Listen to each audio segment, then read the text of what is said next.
aja jinganna Ismail. Yero sarai benena Abram de pagaga anak na jajang. Ia ki angkase dia tamakun rena pole ku Mesir ya sehajar. Makada ni sarai ku Abram. Muitan itu makada dina pesanga me mana puange. Jaje wabawan ni selewura yero atakku. Naule alena matu ululonga ngana. Na ya Abram na tururi ni adana benena. Jaji yero sarai na pasiala ni hajar si bawala kaina. Yero watue 10 ni taong etana Abram monro kutana kanaan. Purero selewura ni na monro dara ni hajar. Na istana na hajar makada matampui. Na reare ni sarai. Jaji makada ni sarai ko Abram. Iko na sabari na reare ka atakku.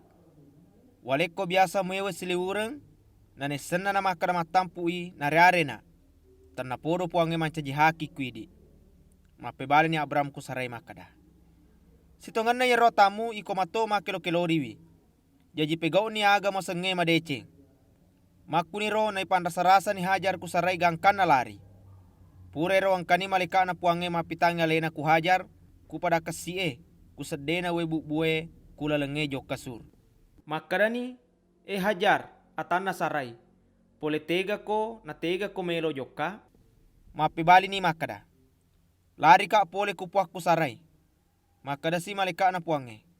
Lesuno kupuamu na tunru ko kwalena. Na makada toy malika Upancajinga ko matu liwe gana na apomu. Gangkan na de gagamule bilangi. Mondrina ro makada si malika na puange. Maka kuange matengah ko matampu. Na jajak ko matu sedia na urane. Yalengnya sematu Ismail. Betuana yang kalingay ku puang Allah Ta'ala. Na sabak pure na yung kalinga puang Allah Ta'ala andras rasamu. Tuoy matu yaro na nae papada kaladay lampae. Nawe manang matu tawe. Na yewa manatoy matu ku tawe. Na monroy matu kilaw na sinina sumpulolona.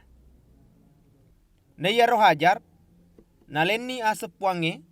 Ia pure mak bicara ko lena makada. Idi na puang Allah Ta'ala ia mitaika. Na sabak makadai. Tongemoga wita kuai puang Allah Ta'ala ia mitaika. Ia naro sabak na. Yero bujungang ke kupalawangan na kades si babere. Ia sengi bujul lahiroi. Betuan na naita ka puang Allah Ta'ala ia tuwoy. Purana naro. Jajian ni hajar sedi anak urane. Na yalen ni aseng Ismail kuambo na. Yero watwe aroni pulona 6 taong umuru na Abram.